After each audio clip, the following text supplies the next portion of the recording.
പടച്ചോനാണ് ഞാൻ വേണോ വേണ്ടേ ഓർത്തിട്ട് ഞാൻ റെക്കോർഡ് ഓണാക്കുന്നത്. ഞാൻ ഗർഭിണിയായപ്പോൾ പോലെ എന്നെ മർദ്ദിച്ചിട്ടുള്ള ഒരാളാണ് ഈ ഉമ്മായും മെഹനാസും.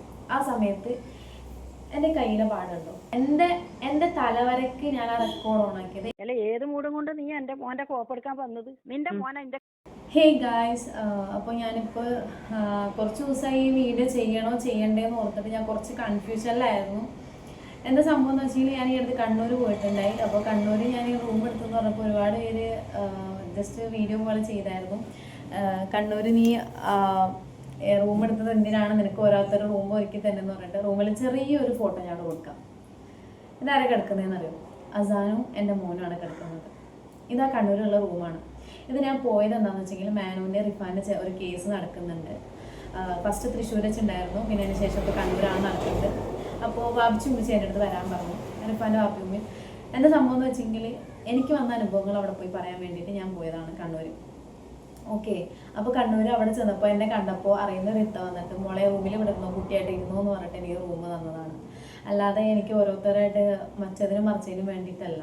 ഓക്കെ, അത് കുറച്ച് ഞാനിങ്ങനെ കുറച്ച് വേറെ വീഡിയോസ് കണ്ടായിരുന്നു. ശരിക്കും പറഞ്ഞാൽ അത് പറയാനല്ല വന്നത്. അതിനുശേഷം മെഹനാസിൻ്റെ ഒരു ഭയങ്കരമായൊരു സുഹൃത്തുണ്ട്. 5-6 പോക്സോ കേസൊക്കെ ഉള്ളൊരു വ്യക്തിയാണ്. ഞാൻ ഫോട്ടോയും കാര്യങ്ങളും കൊടുക്കുന്നില്ല, കാരണം പുള്ളിയുടെ അക്കൗണ്ട് വലിയ റീച്ചൊന്നും ഇല്ല. അപ്പോൾ നമ്മളെക്കൊണ്ട് റീച്ച് ആക്കണ്ടല്ലോ. പുള്ളി പറഞ്ഞ കേസാണ്.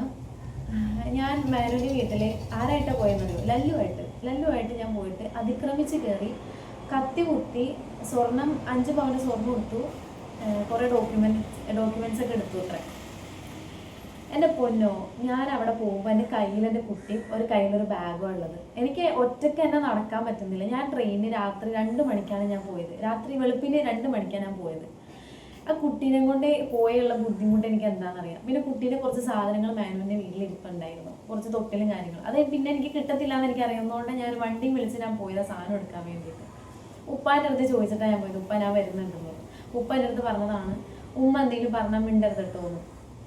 കാരണം അതുപോലത്തെ ഒരു ക്യാരക്ടറാണ് ഉമ്മാൻ്റെ. എനിക്ക് ഒരുപാട് ഞാൻ സ്ട്രഗിൾസ് അനുഭവിച്ചതാണ് ഈ ഉമ്മാനെ കൊണ്ടും മാനുവിനെ കൊണ്ടൊക്കെ. ഈ അടുത്ത് ലൈവിൽ എന്തോ കുറേ പേര് ചോദിച്ചു എന്താണ് മാനുവിൻ്റെ വീട്ടിൽ പോയപ്പോൾ എന്ത് ഇഷ്യൂ ഉണ്ടായെന്ന് വെച്ചപ്പോൾ ഞാൻ പറഞ്ഞു, ഞാൻ വ്യക്തമായിട്ട് പറയാം. ഞാൻ ഇത്രയും ദിവസമൊക്കെ ഉമ്മാനെ പറ്റി ഒന്നും പറയാതിരുന്നത് നമുക്ക് അവരോടൊരു ബഹുമാനമുള്ളതുകൊണ്ടാണ്. പക്ഷെ മാനു കാണിച്ചത് എൻ്റെ തരം എൻ്റെ വാപ്സിയായിട്ട് കോൾ ചെയ്യുന്ന റെക്കോർഡ് വരെ മാനുവിൻ്റെ വാപ്സിയിട്ട് ഇട്ടിട്ടുണ്ട്. അപ്പോൾ അത്രയും ഞാൻ ചെയ്തിട്ടുണ്ട്. എന്നിട്ട് പോലെ എൻ്റെ അടുത്ത് എന്തൊക്കെയാണ് അവർ ചെയ്തത് അതിനെതിരായിട്ട് ഞാൻ ഒന്നും ചെയ്യാൻ നിന്നിട്ടില്ല, ഞാൻ ചെയ്തിട്ടുമില്ല. പക്ഷേ ഇനി മിണ്ടാണ്ടിരിക്കാൻ ഞാൻ അത്ര പാവത്താനല്ല. ഓക്കെ, ഞാൻ പറയാം. ഞാൻ കണ്ണൂർ അവിടെ പോയിട്ട് അവിടുത്തെ കാര്യങ്ങളൊക്കെ കഴിഞ്ഞു, കണ്ണൂർ ആവശ്യങ്ങൾ കഴിഞ്ഞു. എന്നിട്ട് ഉമ്മേച്ചിയും വാപ്ചി അസാനും പോയി, കോഴിക്കോടേക്ക് പോയി. ഞാൻ കാസർഗോഡേക്ക് പോയി, കുറച്ച് സാധനങ്ങൾ എടുക്കാനുണ്ടായിരുന്നു. പിന്നെ ഒരു പ്രൊമോഷൻ്റെ ആവശ്യത്തിന് വേണ്ടിയിട്ട് ഞാൻ പോയത്. അങ്ങനെ ഞാൻ കാസർഗോഡ് പോയി. വണ്ടി വിളിച്ച് എൻ്റെ കൂടെ ഒരാളുണ്ടായിരുന്നു, എൻ്റെ പ്രൊമോഷൻ്റെ ഒരാളുണ്ടായിരുന്നു. നമ്മളവിടെ പോയി വണ്ടിയിൽ നിന്ന് ഇറങ്ങി. ഞാൻ ഇറങ്ങിയപ്പോൾ തൊട്ടുള്ള റെക്കോർഡ് ഞാൻ ഓണാക്കിയായിരുന്നു. എൻ്റെ തലവരയ്ക്ക് ഞാൻ ആ റെക്കോർഡ് ഓണാക്കിയത്. എന്തിനും ഞാൻ ആ റെക്കോർഡ് ഓണാക്കിയതല്ല, ഞാൻ വേണോ വേണ്ടേന്ന് ഓർത്തിട്ടാണ്. പടച്ചോനാണ് ഞാൻ വേണോ വേണ്ടേന്ന് ഓർത്തിട്ട് ഞാൻ റെക്കോർഡ് ഓണാക്കുന്നത്. എന്തോ ഭാഗ്യത്തിൻ്റെ റെക്കോർഡ് ഓണാക്കി. ഞാൻ റെക്കോർഡ് ഓണാക്കി ഞാൻ അകത്തേക്ക് കയറുന്നു. അപ്പോൾ അതിന് ഉപ്പ എൻ്റെ അടുത്ത് പറഞ്ഞു, ഉമ്മ എന്തെങ്കിലും പറയണമെന്നുണ്ടാക്കും. എനിക്കറിയാം ഉമ്മാൻ്റെ സ്വഭാവം എനിക്കറിയാം. ഞാൻ പറഞ്ഞു ഓക്കെ ഉപ്പ, ഞാൻ മിണ്ടിയില്ല. ഞാൻ കയറി ചെന്നു. അപ്പോൾ അതിന് ഉമ്മ അടുത്ത് പോയി ഇപ്പോൾ പറഞ്ഞത് ആ സഫ വന്നിട്ടുണ്ട്, കുറച്ച് സാധനങ്ങൾ എടുക്കാനാണ്. അപ്പോൾ അതിന് ഉമ്മ കുട്ടീനെ വാങ്ങിക്കുന്നുണ്ട്. അപ്പോൾ കരയുന്ന കുട്ടി. ഞാൻ റെക്കോർഡ് ചെയ്യാൻ അവിടെ ജസ്റ്റ് ഒന്ന് കൊടുക്കാം, ഒന്ന് കേട്ട് നോക്കാം. ഓക്കെ,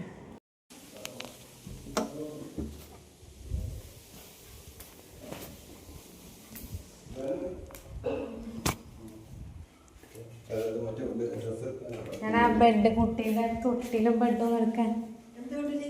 ആ തൊട്ടിലില്ലേ, തൊട്ടില് മറ്റേ ആ സ്റ്റാൻഡിന്റെ തൊട്ടില്, ആ കാർബോർഡിന്റെ.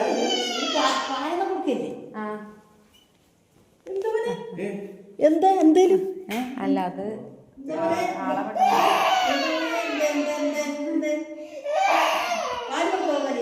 അല്ല പെട്ടെന്ന് ഈ മറ്റേ ഒരു കാർബോർഡിൽ ഒരു ബെഡ്, അത് പിന്നെ മറ്റേ ബെഡുകളുണ്ട്. കുട്ടീൻ്റെ തന്നെ ഞാൻ കൊണ്ടുപോയില്ല ഒന്നും. അതിന് പിന്നെ എടുക്കാൻ വരാൻ നടക്കൂല. ഓനെ കൊണ്ട് നീ ഫേമസ് ആയി എന്നിട്ട് ഓനെ തടുത്ത് ആയിക്കോട്ടെ, സാരില്ല. ഓനെ കൊണ്ട് നീ ഫേമസ് ആയി എന്നിട്ട് ഓനെ എന്നെ തകർത്ത്. ഇത് ഓനെ കൊണ്ട് ആയി കിട്ടിയെന്നല്ലേ ഇതല്ല അല്ലേ? ആയിക്കോട്ടെ. നമ്മൊന്നല്ല അല്ല അല്ല നിങ്ങൾ മതി പറഞ്ഞിട്ട് നിങ്ങൾ പച്ചയായ മനസ്സിലായി. നമ്മ ഇല്ല പറയുന്നുണ്ട് മഞ്ഞായ മനസ്സിലായി. അത്ര അപ്പൊ അതും ആ കമ്പി ആ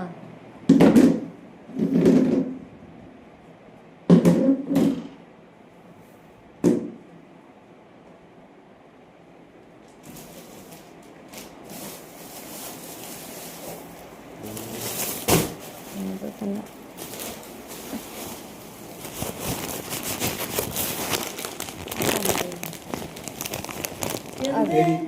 ആ അതല്ല അതല്ല ആ കമ്പി അതന്നെ അതെന്റെതാ ഇതാ അതെനിക്ക് കിട്ടിയതാ ഈ കമ്പിയാ ആ ഇത് എന്നാ അപ്പൊ ഇതന്നെ ഇതേ ടൈപ്പ് ഓന്റെ കമ്പി അമ്മ ഇടുന്ന ഫാത്തിമാന്റെ ആക്കിച്ച് ഇപ്പൊ പെയിന്റ് കൊടുത്തത്. അപ്പൊ ഈ ഇതെന്റെ പുതിയതൊരെണ്ണം ഉണ്ടായിരുന്നു. ആ ഇതല്ല ഇതേപോലെ തന്നെ ഒരെണ്ണം ഉണ്ടായിരുന്നു. ഇതുപോലത്തെ ഇതന്നെ ഉണ്ടായി. ഞാൻ കൊണ്ടുപോയില്ല. അത് ഞാൻ അന്ന് വണ്ടിയിൽ സ്ഥലമില്ലാണ്ട് കൊണ്ടുപോയില്ല. ഇതുപോലത്തെ ആണോ പോട്ടെ വേണ്ട വേണ്ട അല്ലേ ഉണ്ടായിരുന്നു. എനിക്ക് ഓർമ്മയില്ലേ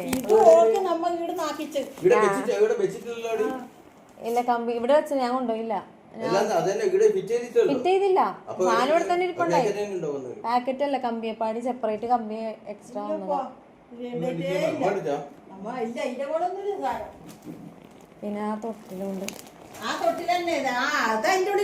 അതവിടെ ഉണ്ട്. അതേപോലെ തന്നെ അത് മുകളിലാന്ന് പിന്നെ മേനു സാധനങ്ങൾ വന്ന സമയത്ത് എൻ്റെ ഡോക്യുമെന്റ് ഉള്ള ഫയൽ ഉണ്ടായിരുന്നു. ഡോക്യുമെന്റ് ഉള്ള ഫയൽ എൻ്റെ കുറച്ച് ഡ്രസ്സുകൾ മേക്കപ്പ് സാധനങ്ങളൊക്കെ ആയിട്ടാ വന്നത്. അതൊക്കെ മേനും കൂടെ ബാഗായിട്ടാണോ വന്നേ? എന്നാ പിന്നെ ആ താമസിക്കുന്നിടത്തുണ്ടായിരിക്കും. ഹലോ അത് എടുക്കണം. ഒന്ന് വണ്ടി ബാക്കിലേക്ക് വെച്ച്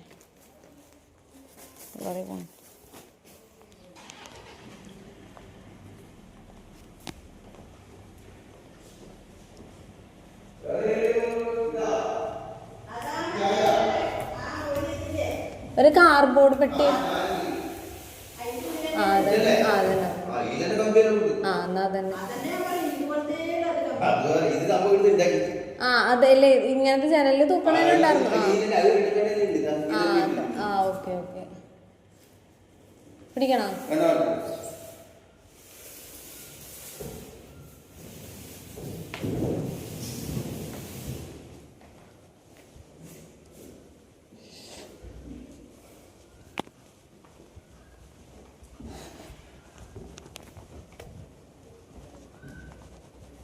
ആ ഡിക്കൊന്ന് പറഞ്ഞേ. ഡിക്കിടിക്കാ ഉപ്പ കൊണ്ടുതന്നുണ്ട്. ഉപ്പ കൊണ്ടുതന്നുണ്ട്. ഒന്ന് ജസ്റ്റ് കയറ്റിയാൽ മതി. അത് ബാക്കിൽ കയറോന്നാവോ? അത് കയറാമോ? കയറോ? കയറല്ലേ? ഓ അല്ല അല്ല ഞാൻ ട്രെയിൻ വന്നതാ. ഇവിടുന്ന് ഊബർ വിളിച്ചതാ.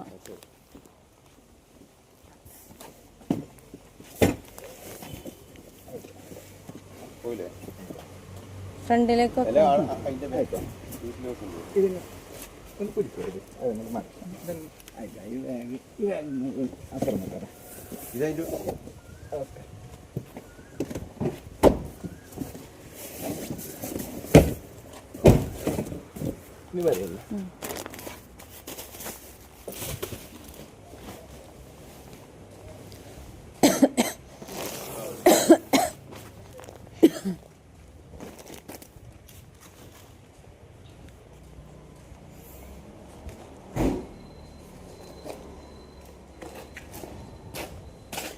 പോട്ടപ്പാ.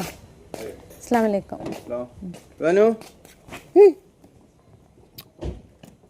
ശരി.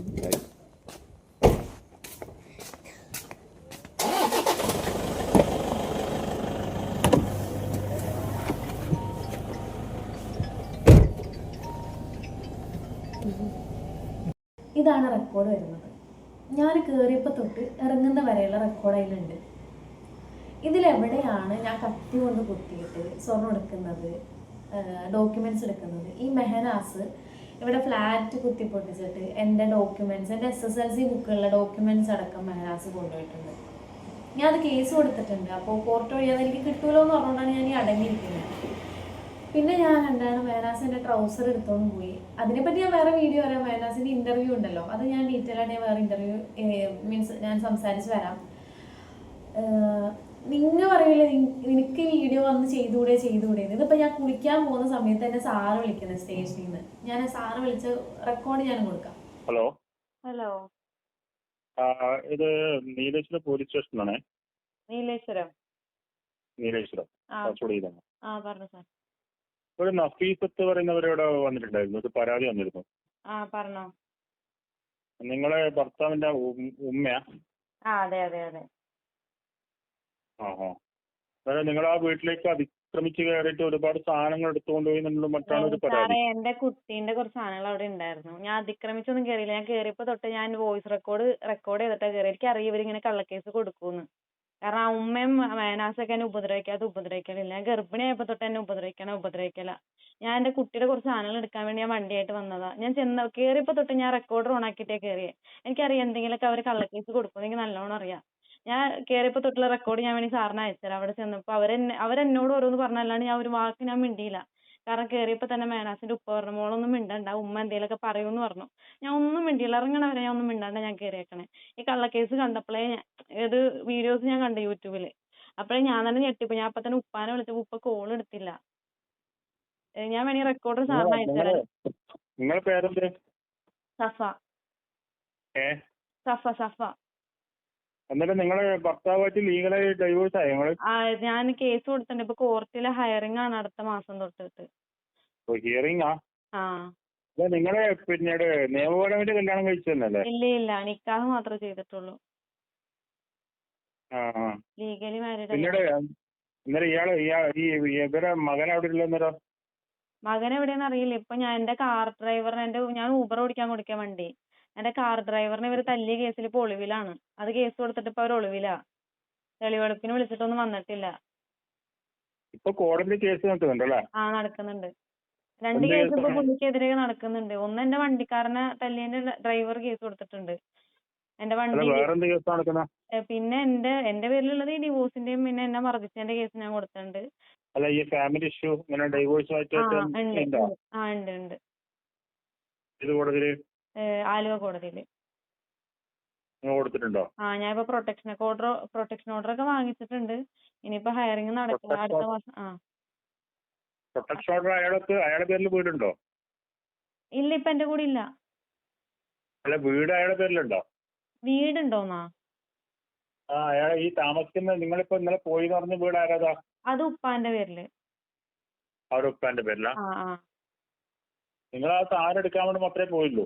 ഞാൻ ആ സാധനം എടുത്ത് കുട്ടീന്റെ കുറച്ച് തൊട്ടിലും കുറച്ച് ബെഡും ഉണ്ടായി. അത് എടുത്ത് ഞാൻ ഇങ്ങോട്ട് ഇറങ്ങി. അത്രേ ഞാൻ ചെയ്തിട്ടുള്ളൂ. ഞാൻ കയറിയപ്പോ തൊട്ട് റെക്കോർഡർ ഓൺ ആക്കിയിട്ടുണ്ട്, വോയിസ് റെക്കോർഡർ. ഉപ്പാക്ക് ചോദിച്ചു സത്യം പറയും ഉപ്പ. പക്ഷെ ഉപ്പ ഇവരിങ്ങനെ പറഞ്ഞു കൊടുക്കുമ്പോ ചിലപ്പോ ഉപ്പ മിണ്ടാണ്ടിരിക്കണ. ഉപ്പാനെ ഒരുപാട് വട്ടം വിളിച്ചു. ഈ കേസ് ഞാൻ യൂട്യൂബിൽ കണ്ടപ്പോ ഞാൻ ഉപ്പാനെ വിളിച്ചു. പക്ഷെ ഉപ്പ കോൾ എടുത്തില്ല. ഇത് എപ്പാണ് സംഭവം? ഇതിപ്പോ ഒരു 2-3 ദിവസമായിട്ടുണ്ടാവുള്ളൂ. 3-4 ദിവസമായി. ഇവരിങ്ങനെ കള്ളക്കേസ് കൊടുക്കുന്ന എനിക്ക് നല്ലോണം അറിയാമായിരുന്നു. പക്ഷെ ഇമ്മ അത് ഇങ്ങനെ കൊടുക്കുമെന്ന് വിചാരിച്ചില്ല. കാരണം എന്റെ കയ്യിൽ കുഞ്ഞുണ്ട്. 9 മാസമായ കുഞ്ഞൊരു കയ്യിലൊരു വലിയ ബാഗുണ്ട്. ഇത് ഉപ്പയുടെ അനുവാദം വാങ്ങിച്ചിട്ടുണ്ടോ നിങ്ങള്? ഉപ്പാടത്ത് ഞാൻ അനുവാദം ചോദിച്ചു. അത് ഞാൻ റെക്കോർഡ് വേണമെങ്കിൽ വോയിസ് എന്റെ കോൾ റെക്കോർഡ് ഉണ്ട്. ഞാൻ ഉപ്പാടത്ത് ചോദിക്കുന്നുണ്ട്, ഉപ്പ ഞാൻ വരുന്നുണ്ട് കുറച്ച് സാധനം എടുക്കാന്ന് പറഞ്ഞു. ഉപ്പ വന്നോന്ന് പറഞ്ഞു. കോൾ റെക്കോർഡും കാര്യങ്ങളെല്ലാം ഉണ്ട് എന്റെ കയ്യില്. ഞാൻ വേണമെങ്കിൽ സാറിന് ഏത് നമ്പറിൽ അയക്കണ്ടേന്ന് വെച്ചാൽ ഞാൻ അയച്ചുതരാം. നമ്പറിൽ തന്നെ? ഞാൻ ഈ നമ്പറിൽ ഇട്ടുതരാം. ഓക്കെ ആയിക്കോട്ടെ. ഓക്കെ കേട്ടല്ലേ? അപ്പോ അത് സാറ് വിളിച്ചപ്പോ, ഞാൻ കുളിക്കാൻ പോകുമ്പോ സാറ് വിളിച്ചപ്പോ എനിക്കിങ്ങനെ പെട്ടെന്ന് 2 ദിവസം എനിക്ക് വീഡിയോ എടുക്കണം എന്ന് ഞാൻ ഇങ്ങനെ വിചാരിക്കുന്നത്. പെട്ടെന്ന് ഞാൻ ഓർത്തത് വീഡിയോ എടുത്തിട്ട് ശരിയാവത്തില്ല. കാരണം എന്നെ അവർ നെഗറ്റീവ് ആക്കി താത്തി നോക്കി. ഇവര് ഹൈ ലെവലോ ഉമ്മാനെ കൊണ്ടൊക്കെ കേസ് കൊടുപ്പിച്ചാൽ പിന്നെ അറിയാലോ വലിയ നല്ലവരായെന്നുള്ള വിചാരം. അപ്പോൾ ഉമ്മാനെ കൊണ്ട് കൊടുപ്പിച്ചാലൊക്കെ ഉമ്മ കറണ്ടിയൊക്കെ കേസ് കൊടുത്തെങ്കിൽ അതായി. എന്നെ അത്ര നെഗറ്റീവ് അടിക്കാം, എന്നെ ഇതാക്കാം. ഞാൻ ഗർഭിണിയായപ്പോൾ പോലെ എന്നെ മർദ്ദിച്ചിട്ടുള്ള ഒരാളാണ് ഈ ഉമ്മായും മെഹനാസും. ആ സമയത്ത് എൻ്റെ കയ്യിലെ പാടുണ്ടോ? എൻ്റെ കയ്യിലൊരു പാടുണ്ട്. ഉമ്മ കടിച്ചതാണ്. ആ കടിച്ച ഫോട്ടോ ഞാൻ ഇവിടെ കൊടുക്കാം. ഈ ഫോട്ടോസ് ഞാൻ കാദർക്കാക്ക് ഞാൻ എന്നെ മർദ്ദിച്ച ഫോട്ടോസ് കൊടുത്തപ്പോൾ ഞാൻ ഉമ്മ കടിച്ചത് പറഞ്ഞു, ഉമ്മ കടിച്ചത് ഇടണ്ട, ഉമ്മനെ നെഗറ്റീവ് ആക്കണ്ട എന്ന് ഞാൻ കാദർക്കാടുത്ത് പറഞ്ഞിട്ടുണ്ട്. അങ്ങനെ പറഞ്ഞൊരു വ്യക്തിയാണ് ഞാൻ. ആ ഒരു വ്യക്തി ഇവിടെ വന്നിട്ട് ഞാൻ അവരെ ക്രൂശിക്കണം എന്നുണ്ടെങ്കിൽ നിങ്ങൾ ചിന്തിച്ചാൽ മതി എൻ്റെ പേരിൽ കള്ളക്കേസ് കൊടുത്തുകൊണ്ടാണ്. ഒന്ന് ചിന്തിച്ച ഒരു കുട്ടീനെ ഒക്കത്ത് വെച്ചിട്ടൊരു ഇതും പിടിച്ച് വന്ന് ഞാൻ കത്തിയൊക്കെ എടുത്ത് കുത്താന്ന് പറഞ്ഞെങ്കിൽ സ്വർണ്ണമൊന്നും അവിടെ ഉണ്ടോയെന്ന് തന്നെ എനിക്കറിയത്തില്ല. ആ വീട്ടിൽ ഉമ്മാൻ്റെ ഒരു സാധനം എനിക്ക് എവിടെയെന്ന് അറിയില്ല. എൻ്റെ സാധനം എവിടെയെന്ന് കറക്റ്റ് ഉമ്മാക്കറിയാം. എൻ്റെ ഏതൊക്കെ അലമാരയിൽ എന്ത് ജെട്ടി വരെ എവിടെ ഇരിക്കണേന്ന് ഉമ്മാക്കറിയാം. ഉമ്മാൻ്റെ എവിടെയൊന്നും എനിക്കറിയത്തില്ല. ഞാൻ ഇതുവരെ അവരെ നെഗറ്റീവ് ആക്കാൻ ഞാൻ ഇതുവരെ വന്നിട്ടില്ല. പക്ഷെ അവരുടെ ക്യാരക്ടറാണിത്. അവിടുത്തെ എനിക്ക് ഏറ്റവും നല്ലതായിട്ട് തോന്നുന്നത് ഉപ്പ, ഇച്ച, നബീൽ. ഇവരെനിക്ക് ഓക്കെയാണ്. ഇച്ചയൊക്കെ മിണ്ടൂല്ലെങ്കിൽ പോലും ഇച്ച എന്തെങ്കിലും പെട്ടെന്ന് പ്രശ്നമുണ്ടെങ്കിൽ ഇച്ച വിളിച്ച് സംസാരിക്കും.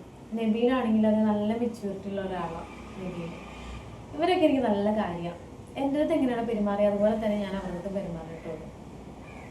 പിന്നെ അതിനുശേഷം ഞാൻ അവിടെ കാറിൽ ഇറങ്ങിയതിന് ശേഷം കോള് വന്നായിരുന്നു. ഉമ്മാൻ്റെ ഒരു കോള് വന്നു. നുസ്രത്തിൻ്റെ പാൻറ്റും ഇതെവിടെയെന്ന് വെച്ചിട്ട്, നുസ്രത്താൻ്റെ ഒരു പാൻറ്റും ടോപ്പ് എൻ്റെ ഉണ്ട്. എന്നാൽ എൻ്റെ കുറച്ച് ടോപ്പൊക്കെ അവിടെ ഉണ്ട്. ഞാൻ അതിനെ പറ്റും ചോദിക്കാൻ ഞാൻ നിന്നിട്ടില്ല. നമുക്ക് അതിൻ്റെ ആവശ്യമില്ല. ഒരു ഉടുപ്പല്ല നമുക്ക് പുതിയത് വാങ്ങിക്കാനുള്ളൂ. നുസ്രത്താൻ്റെ ടോപ്പും പാൻറ്റും ചോദിച്ചു. ഞാൻ പറഞ്ഞാൽ കൊറിയർ അയച്ചു തരാം. റെക്കോർഡ് ഞാൻ അവിടെ കൊടുക്കാം. ഹലോ, നുസ്രുവിന്റെ പാൻറ് കുപ്പായും കൊണ്ടുപോയിനോല്ലോ നീ. അതെന്താ നീ കൊണ്ടുവരാനി വരുമ്പോ? അത് ഞാൻ കൊറിയർ അയച്ചേക്കാം. നാണുമാനില്ലാതെ നമ്മളെല്ലാം പറ്റുമല്ലോ എനിക്ക്. കേട്ടില്ലേ? ഇതാണ് റെക്കോർഡ്. അതിനുശേഷം ഞാൻ ആ കോള് കട്ട് ചെയ്തിട്ട് പിന്നെ ഉമ്മ വിളിക്കുന്നുണ്ട്. രണ്ടാമത് വിളിച്ചപ്പോൾ ഉമ്മയുടെ വർത്താനം എനിക്ക് അത്ര ഇഷ്ടപ്പെട്ടില്ല.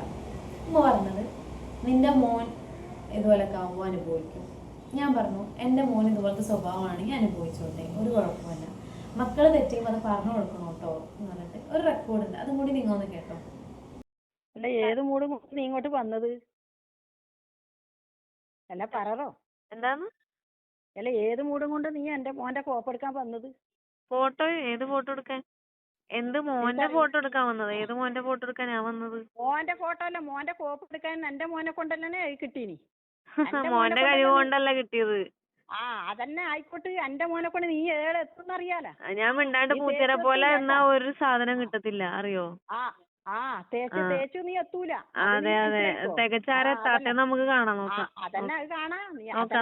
ഒരു പുണ്ണുണ്ടായോണ്ട് നീ പുണ്ണിട്ട് തോണ്ടാലും. ആയിക്കോട്ടെ. അതന്നെ ആ പുണ്ണുണ്ടായോണ്ട് പുണ്ണിട്ട് തോണ്ടാലും. നിങ്ങക്ക് നിങ്ങളുടെ കെട്ടിയവന്റെ തല്ല് കിട്ടാത്തോണ്ട് ഇങ്ങനെ അതിന്റെ കുറവാ. എനിക്കത് കിട്ടിയോണ്ട് ഞാൻ ഇറങ്ങിപ്പോയി, അത്രേ ഉള്ളൂ. ഇനി എനിക്ക് തല്ലും കൊണ്ട് ജീവിക്കാൻ എനിക്ക് താല്പര്യമില്ല. ഇനി ഞാൻ റിഫാനെ പോലെ തല്ലും കൊണ്ട് ചാവണമായിരിക്കും, അത് എന്നെ കൊന്നിടണമായിരിക്കും. പച്ചയായ മനുഷ്യൻ ഉപ്പാനെ പറയുന്നു. ഉപ്പാനെ പച്ചയായ മനുഷ്യൻ തന്നെ ഞാൻ കണ്ടിട്ടുള്ളൂ. ഉപ്പ മാത്രം അവിടെ നല്ലതുള്ളൂ. എനിക്കൊന്നും കാണണ്ട. ഞാൻ കണ്ടിട്ട് എന്റെ അടുത്ത് ആരൊക്കെയാണ് നല്ലതുപോലെ പെരുമാറിയിട്ടുള്ള അവരാണ് എനിക്ക് നല്ല മനുഷ്യൻ. എപ്പോഴാണെങ്കിലും എന്റെ അടുത്ത് പെരുമാറിയ അനുസരിച്ച് ഞാൻ എല്ലായിടത്തും നിന്നിട്ടുള്ളൂ. ഗർഭിണിയാവുമ്പോ നിങ്ങളുടെ കൈയല്ലല്ലോ എന്റെ വയറുമിടിച്ചത്. അതെ, ഉപ്പാനെ പച്ചയായിട്ടെന്നെ വെച്ചേക്കുന്ന. ഞാൻ ഉപ്പാനെ പച്ചയായിട്ടെന്നെ വെച്ചേക്കുന്ന. ഇനി ഉപ്പാനെ ഞാൻ കൊണ്ടുപോയി ഇട്ട് കൊടുക്കണോ? എനിക്ക് അതിന് താല്പര്യമില്ല. ഉപ്പ എന്റെ അടുത്ത് എങ്ങനെയാണെന്ന് നിന്നേ ഞാൻ അതുപോലെ നിന്നിട്ടുള്ളൂ. ഞാൻ ഗർഭിണിയായപ്പോ എന്നെ മർദ്ദിച്ചേക്കുന്നത് നിങ്ങളും നിങ്ങളുടെ മകനുമാണ്. നിന്റെ മോനെ ഇപ്പൊ തല്ലും. നിന്റെ മോന്റെ കെട്ടിയോള് തല്ലും. ആയിക്കോട്ടെ. എന്റെ മോന്റെ സ്വഭാവം അങ്ങനെയാണെങ്കിൽ അങ്ങനെ തന്നെ ഇരിക്കും. മക്കളെ നന്നാക്കണം. ആയിക്കോട്ടെ. നോക്കാം. അല്ല, എന്റെ നോക്കാലോ. മക്കളെ നന്നാക്കി വളർത്താൻ നോക്ക്. എന്റെ മോനെ നല്ലോണം വളർത്താൻ എനിക്കറിയാം. അല്ലാതെ പെണ്ണിനെ തല്ലി വളർത്താനല്ല ഞാൻ പഠിപ്പിക്ക. അത് കാണാനുണ്ട്. അത് അവിടുത്തെ മോള് മൂന്നാമതും കെട്ടി വീട്ടിലിരിക്കണ കാണാനുണ്ട്. വെറുതെ അല്ല റാസി വേറെ പെണ്ണിനെ തേടി പോയത്. ഇതല്ല കയ്യിലിരിപ്പ്. ഒന്ന് വെച്ചിട്ട് പോ. കേട്ടില്ലേ? സ്വന്തം മോനെ ആരെങ്കിലും ഇങ്ങനെ പറയുമോ? എനിക്കറിയില്ല. ഞാൻ ചോദിക്കുകയാണ്. എല്ലാവരും ക്യാരക്ടർ എന്തെന്ന് അറിയില്ല. എൻ്റെ വീട്ടുകാർ എന്തെങ്കിലും നമ്മ തല്ലുകൊടുത്തോണ്ടെങ്കിൽ പോലെ എൻ്റെ മോനെ പറയില്ല. അതാണ് പെൺമക്കളുടെ മക്കളോട്. എനിക്കറിയില്ല എല്ലാവരും എല്ലാ പാരൻസ് ഇങ്ങനെയാണെന്ന് എനിക്കറിയത്തില്ല. എന്നാലും ഇവരുടെ പാരൻസ് ഇങ്ങനെയാണ്. പാരൻസ് അല്ല, മദർ. ഉപ്പ കുഴപ്പമില്ല. ഇത് കേട്ടിട്ട് നിങ്ങൾക്ക് എന്താ തോന്നുന്നത്? എടാ, ഇതിലും കൂടുതൽ ഞാൻ ആ വീട്ടിൽ സ്ട്രഗിൾ ചെയ്തിട്ടുണ്ട്. നേരെ എന്ത് തെറ്റ് ചെയ്താലും അതിന് സപ്പോർട്ട് ചെയ്യുന്ന ഒരു ഉമ്മയാണിത്. അന്നെങ്കിൽ ഉമ്മ പറഞ്ഞു കൊടുക്കണം. നേരെ അതാണ് അവിടുത്തെ ഒരു കൈബലം. ഉമ്മയാണ് ആ വീട് ഭരിക്കുന്ന രീതിക്ക്. ഉമ്മ പറയുന്നിടത്തേക്ക് ഉപ്പ പോകില്ല എന്നുള്ള രീതിക്കാണ്. മീൻസ് ഇപ്പോൾ ഉപ്പ മാനോനെ ചീത്ത പറഞ്ഞെങ്കിൽ ഉമ്മ സപ്പോർട്ട് നിൽക്കും. എന്നിട്ട് മാനോട്ട് ഡോറൊക്കെ അടച്ചവിടെ ഇരുന്നോളാനൊക്കെ പറയും. ഒന്ന് ആലോചിച്ച് നോക്കി, ഞാൻ ഗർഭിണിയായപ്പോൾ പോലും എനിക്ക് ഇഷ്ടമില്ലാത്ത പ്രവൃത്തികൾ മാനോ ചെയ്തിട്ട് ഞാൻ ആരോടാണ് ഞാൻ പരാതി പറയണ്ടേ? ഞാൻ ഉമ്മ അടുത്ത് പറയുമ്പോൾ ഉമ്മ പറയണ എന്താ, തല്ലി പിടിക്കല്ലേ, ഇനി സമയമല്ലേ, കുട്ടി അത് കേൾക്കും വളരും. കുട്ടി അത് കേൾക്കും വളരും, സ്വന്തം വാപ്പയല്ലേ അത് വിചാരിക്കേണ്ടത്. അങ്ങനത്തെ ഒരു ഫാമിലിയാണത്. ഇത്രയും നാളെ ഞാൻ അവരെ നെഗറ്റീവ് ആക്കിയിട്ടില്ല. പക്ഷെ എനിക്ക് കേസ് ഉണ്ടെന്ന് പറഞ്ഞാൽ അവർ കൊടുത്തു. എനിക്ക് ഇന്ന് നീലേശ്വരത്ത് നിന്ന് കേസിൻ്റെ വിളിച്ചത്. ഞാൻ റെക്കോർഡ് ചെയ്തില്ലായിരുന്നെങ്കിൽ ഞാൻ പറയുന്നത് ആരെങ്കിലും വിശ്വസിക്കുമോ? ഞാൻ ചോദിക്കുന്നൊരു കാര്യമില്ലേ, ഞാനിപ്പോൾ ഈ റെക്കോർഡ് ചെയ്തില്ലെങ്കിൽ ഞാൻ പറയുന്നത് ആരെങ്കിലും വിശ്വസിക്കുമോ? എല്ലാത്തിനെല്ലാം നമുക്ക് തെളിവ് വെക്കാൻ പറ്റില്ല. ഇതുപോലെ എന്തെങ്കിലും എടുത്തു വെച്ചത് ഭാഗ്യത്തിന് തെളിവുണ്ടെങ്കിലായി. ഞാൻ അപ്പോൾ അത് എടുത്തു വെച്ചെങ്കിൽ ഇല്ലെങ്കിലോ? ഞാൻ തന്നെ ഞാൻ റിപ്പീറ്റ് ചെയ്ത് എൻ്റെ മൈൻഡിൽ ചിന്തിച്ചുകൊണ്ടിരിക്കുന്ന കാര്യം, ഞാൻ അത് എടുത്തു വെച്ചില്ലെങ്കിൽ ഞാൻ എന്ത് ചെയ്യും? ഞാൻ ഈ അടുത്ത ലൈവിൽ വന്നപ്പം ആരോ ഈ കേസിനെ പറ്റി ചോദിച്ചപ്പോൾ ഞാൻ പറഞ്ഞു, അവരെന്താണ്, അവരുടെ ക്യാരക്ടർ എന്താണ്, ഈ ഒരു സംഭവങ്ങളൊക്കെ ഞാൻ നിങ്ങൾക്ക് വെളിപ്പെടുത്തി തരുന്നതാണ് എന്ന് ഞാൻ പറഞ്ഞു. എന്താ ഇപ്പം പറയാ, ഞാൻ ആ കേസിൻ്റെ ഇത് കേട്ടപ്പോൾ തൊട്ടേ ഞാനിത് വീഡിയോ ചെയ്യണം എന്നുണ്ടായിരുന്നു. പിന്നെ സാഹചര്യം കൊണ്ട് എനിക്ക് എല്ലാം വീഡിയോ എടുക്കാൻ പറ്റത്തില്ല. ഇപ്പം നമുക്കിപ്പോൾ എനിക്കാണെങ്കിൽ ഈ ഒരു ഫോണുള്ളൂ. ഇപ്പം ഈ ഫോൺ വെച്ച് വീഡിയോ ചെയ്ത് വേറെ ഫോണിൽ കേൾപ്പിക്കാൻ അങ്ങനൊന്നും പറ്റൂല. ഒരു ഫോൺ നന്നാക്കാൻ കൊടുത്തേക്ക് മേനെ പൊട്ടിച്ചപ്പോൾ. പിന്നെ ഇൻ്റർവ്യൂവിൽ ഞാൻ കുറേ മേനോട് കുറേ കാര്യങ്ങൾ കേട്ടു. അതൊക്കെ ഞാൻ അതായിട്ട് റിയാക്ട് ചെയ്ത് ഞാൻ വരുന്നതായിരിക്കും. ഞാൻ എല്ലാ ഇൻ്റർവ്യൂ ഇറങ്ങട്ടെ എന്ന് ഓർത്തിരുന്നതാണ്. എനിക്കിപ്പോൾ സത്യം പറഞ്ഞെങ്കിൽ നീലേശ്വരം ഇറങ്ങിയപ്പോൾ നല്ലൊരു സങ്കടമായി. മീൻസ് ആ ഒരു സമയത്ത് നമ്മൾ കാസർഗോഡ് തന്നെയായിരുന്നല്ലോ ഞാൻ മേനും.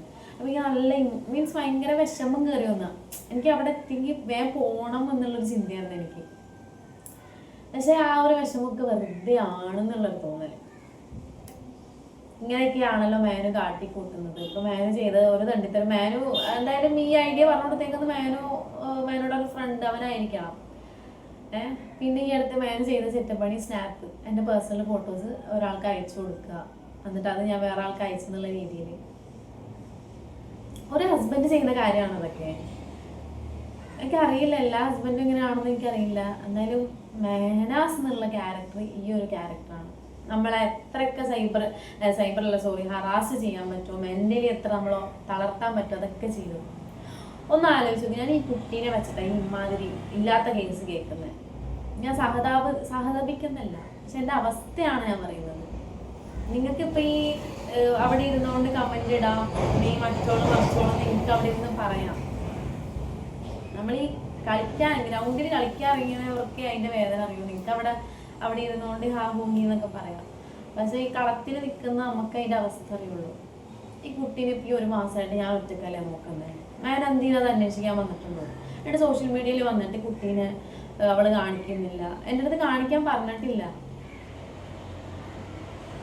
ഇതൊക്കെയാണ് അവസ്ഥ. ഒരു 9 മാസമുള്ള കുട്ടീനെ എങ്ങനെ നോക്കാൻ തുടങ്ങി. അത്ര സിമ്പിളായിട്ടുള്ള കേസൊന്നുമല്ല. അതിൻ്റെ ഇടയിൽ കൂടി ഇതുപോലെ കള്ളക്കേസൊക്കെ കൊടുക്കാന്ന് പറഞ്ഞിട്ട് ഇത്രേ ഉള്ളൂ പറയാൻ. അവരുടെ ക്യാരക്ടർ ഇതാണ്. ഇതിൽ കൂടുതൽ അപ്പുറം ചെയ്തതൊക്കെ ഉണ്ട്, ഞാനൊന്നും പറയുന്നില്ല. ഓക്കെ, ഇനി ഞാൻ ഇൻ്റർവ്യൂയുടെ സംഭവം ഉണ്ടല്ലോ അതായിട്ട് വരാം. അപ്പോൾ ഇതെനിക്കിങ്ങനെ നിങ്ങളുടെ പറയണമെന്ന് തോന്നി. അത്രയുള്ളൂ.